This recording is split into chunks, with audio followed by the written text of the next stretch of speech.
Why do Buzz Lightyear toys freeze? Hey brother! Guys, Toy Story 5 is out and I have never felt the love from Pixar so much. I mean, in one movie, they address Andy's mom, Woody's holster, and perhaps the oldest Toy Story question of them all, why does Buzz freeze? I mean, guys, stop. You're making me blush. You guys made me eat. But also, thank you so much for inviting us out to see the premiere in LA. Like getting to see Taylor Swift, or I don't know, is she Taylor Kelsey now, singing You've Got a Friend in Me with Randy Newman was truly the most surreal experience of my life, and I shall cherish it forever.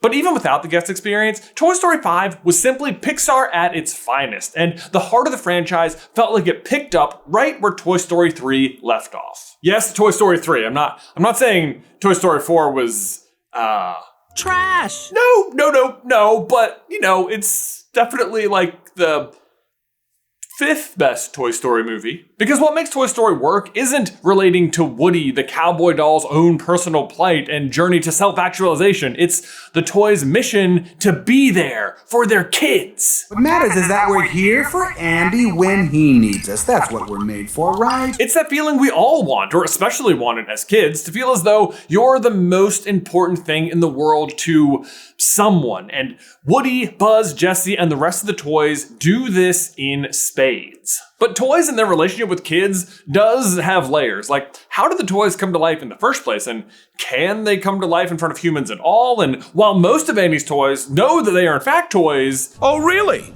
I'm from Play School. And I'm from Mattel. But they also know that revealing themselves to humans likely has major consequences. I guess that answers whether or not they can come to life in front of people. But Buzz is different. He does not believe he is a toy. Terrain seems a bit unstable. So, why does he freeze when Andy or any humans come around? Like, he should definitely just assume he's on a planet with huge aliens, right? Buzz, look, an alien! Where? Well, thanks to Toy Story 5, we may finally have an answer. Pixar theory, the Pixar theory. We're finally going to see it clearly. The Pixar theory. Thinking about it. Okay, so for years there have been a myriad of explanations for the Buzz Lightyear freezing dilemma. Possibly, as a space ranger, the freezing around humans is simply born of his training. Like, humans are huge beings compared to him and can obviously be seen as a threat. So maybe it's literally nothing more than self-preservation. That said, since we first took a crack at this question back in 2016, we also had Lightyear come out, and Buzz fights a lot of larger opponents in that movie, and at no point does he freeze or even command anyone else to stop moving. But what we do see is Buzz constantly having to adapt to an ever-changing timescape each time he returns from his missions, and maybe something like this is happening in Andy's room. He's just adapting. He's just copying the reactions of the others around him to find a way to be accepted into this new culture. Your chief, Andy, inscribed his name on me. Wow! Or maybe there's no training involved at all, and it's more of like a psychological reaction. Like, I'm sure you've heard of like fight or flight, right? The two main responses humans have to encountering threats. But did you know there's actually a third conveniently alliterative option? Freeze. So when you're threatened, basically your options are run away from the problem, shoot the problem in the face with a laser, or become so immobile you hope the threat assumes you've become a statue and no longer is worth eating and just like moves on. I've mastered the ability of standing so incredibly still that I've become invisible to the eye. Now obviously Buzz does freeze. It's a lot of Z's. Whenever Andy or Bonnie is around, but it doesn't seem to be his usual choice when encountering a threat, which is usually shoot it in the face with a laser first and ask questions later. Hello? Oh, yeah! Ah! Whoa! Hey, whoa! Did I frighten you? Are we okay with how this scene went down? Like, Buzz believes that laser's real, and he would have just Killed Woody.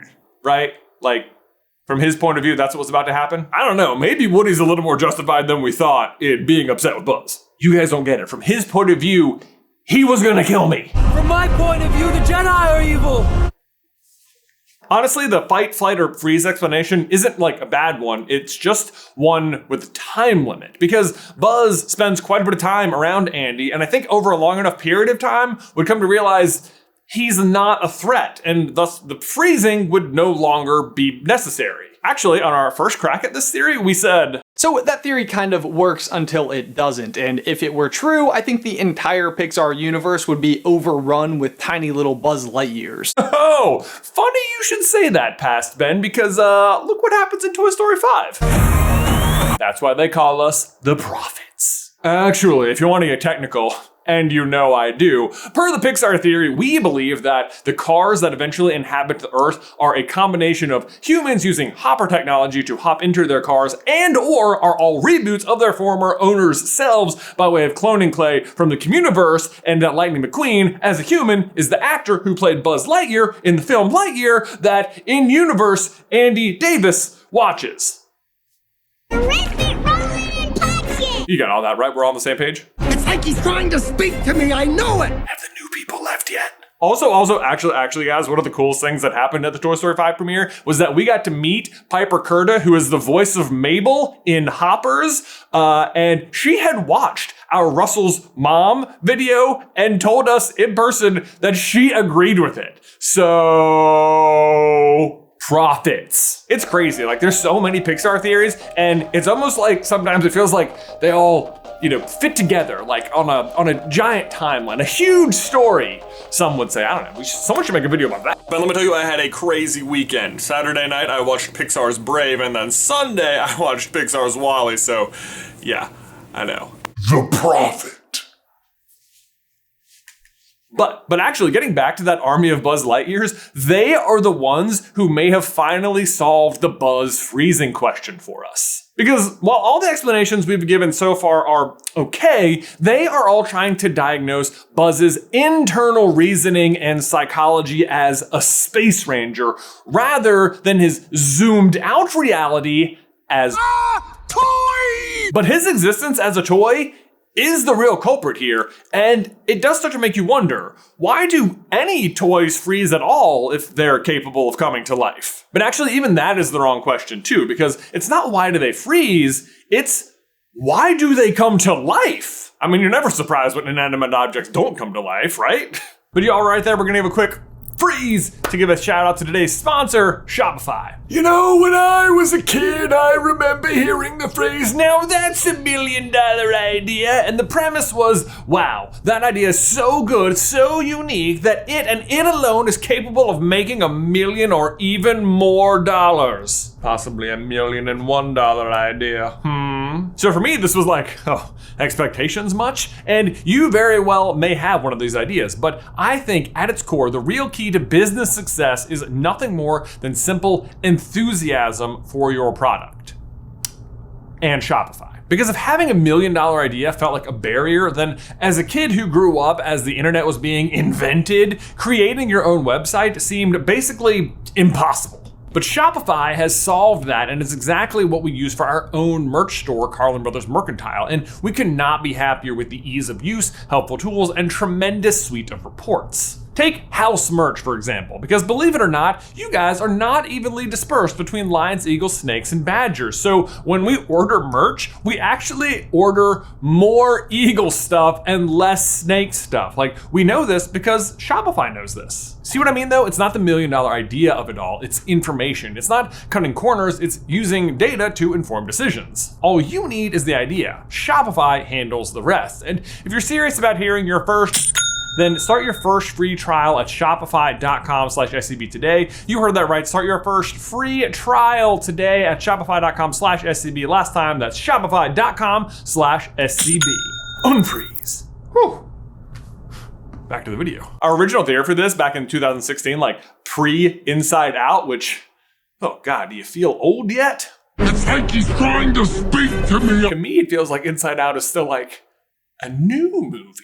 Those were the days. Nostalgia. You aren't supposed to be here yet. You still have about 10 years. The theory was that just by playing with a toy, giving them love, energy, and attention, they are capable of coming to life. And I dare say we were not far off. We compared it to like Monsters, Inc. when they harvest the energy in those canisters, but instead it's just being harvested directly into the toys. Inside Out, however, gives us a much more concrete rule about how this is more directly tied to memories rather than just some vague sense of love.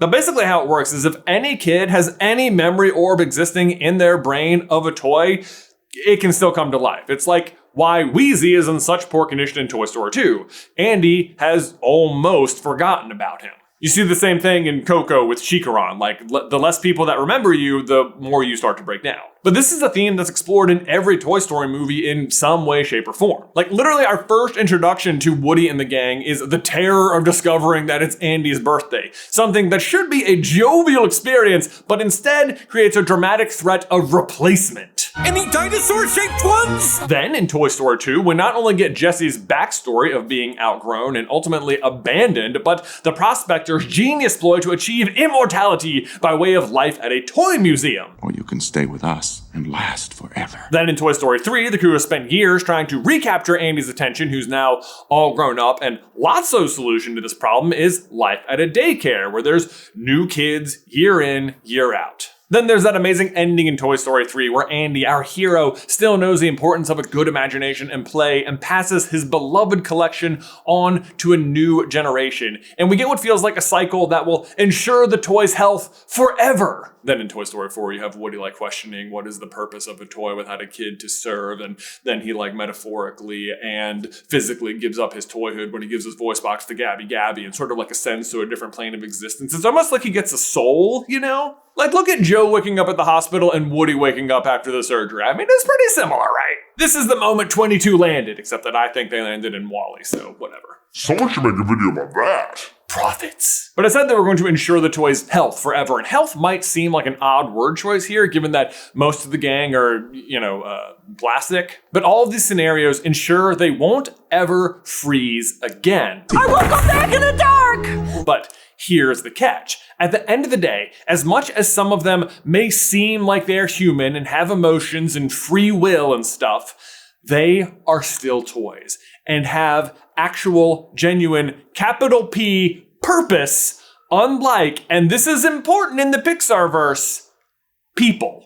We don't assign purposes. Where did you get that idea? Which I know I framed it a weird way, but that's actually supposed to be a good thing. And that is the dividing line, because humans may not have purposes, but toys absolutely do. And that purpose is to make a child happy by being played with, and being played with involves being in the frozen state. Oh, look at that.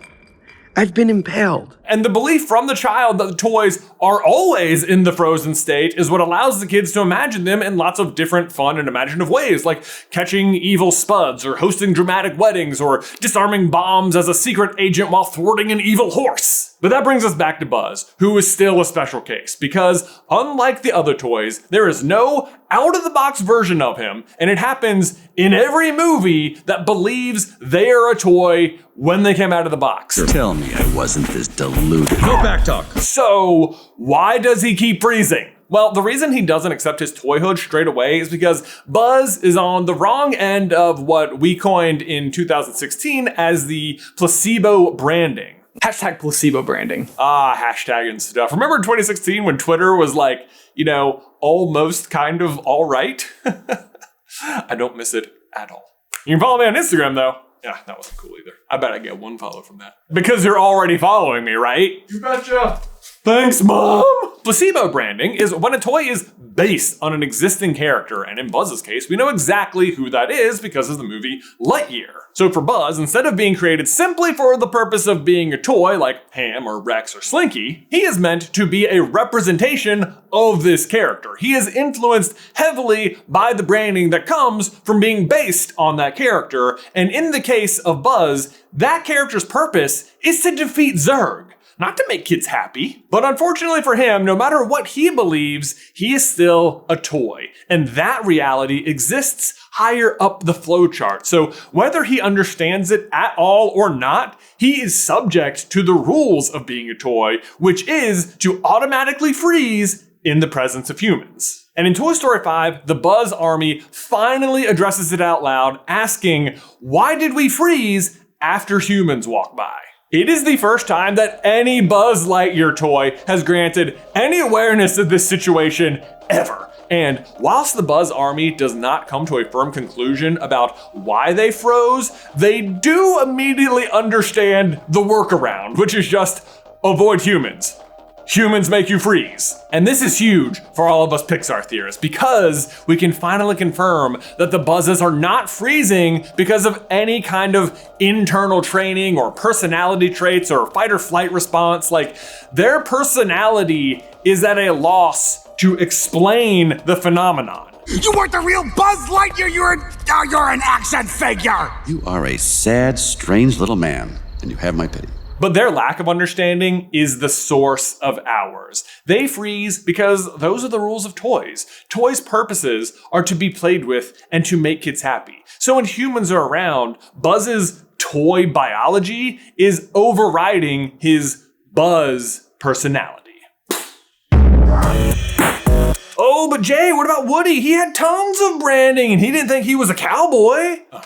Guys, do I have to explain this to you? It's so obvious. Guys, Woody was a prototype toy made specifically for a sweepstakes giveaway being conducted by Cowboy Crunchies, the only cereal that's sugar-coated and dipped in chocolate. Woody's Roundup is a show based around selling this cereal, but the Woody doll predates the merch or the show itself, but he was never mailed out because the contest died when the cancellation of the show, and so the secretary at Cowboy Crunchies, who was in charge of sorting through all the different entries, handpicked one from a kid who had polio, and guess what? That was Andy's dad. But then, because he had polio, he had to go to a special hospital for treatment and they had to burn all of his possessions. But before they did that, he crawled out there without the use of his legs because he had polio, and he rescued Woody, Slinky, and Potato Head and hid them in a locked box. And then miraculously, he is in fact cured of polio, grows up, beats Andy's mom, has Andy, and then suffered tragically from something known as post-polio syndrome, which does kill him, but not before he gave his key to his son to a box in the attic that contained Woody, who did not have built-in programming because he was made before the show. Duh! That's all true, by the way. Guys, thanks so much for watching. As always, don't forget to hit that like button if you haven't already, and subscribe so you don't miss any future Pixar theories from us. If you want to see the truth about Andy's dad in Toy Story 0, you can check out this video right over here. But otherwise, until next time, ducks go in cups.